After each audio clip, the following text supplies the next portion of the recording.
शेतकरी मित्रांनो, तुम्हाला सहकारी शेती संस्थांचे प्रकार माहिती आहेत का? मी सांगते. पण त्याआधी कृषी गोला फॉलो करायला विसरू नका. पहिली म्हणजे सहकारी संयुक्त शेती संस्था, ज्यामध्ये अनेक शेतकऱ्यांचे लहान लहान जमिनीचे तुकडे एकत्र केले जातात व त्यावर एकत्रित किंवा संयुक्तपणे शेती केली जाते.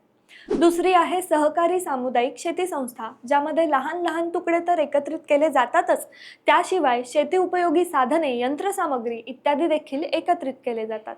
तिसरी आहे ती म्हणजे सहकारी कुळ शेती संस्था. यामध्ये जमीन संस्थेच्या मालकीची असते.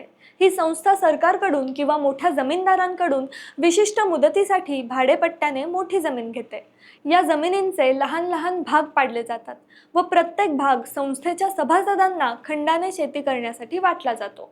चौथी आहे सहकारी सुधार शेती संस्था. यामध्ये सभासदांना स्वतंत्ररित्या जमिनीची मशागत करण्यास मान्यता असते.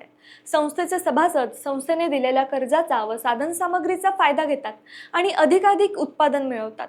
ही संस्था सर्व सभासदांसाठी पाणी पुरवठा योजना, एकत्रित कापणी व शेतमालाची विक्री व्यवस्था यांसारख्या सोयी उपलब्ध करून देते. बाकी ही माहिती तुम्हाला कशी वाटली ते नक्की सांगा आणि कृषी गोला फॉलो करा.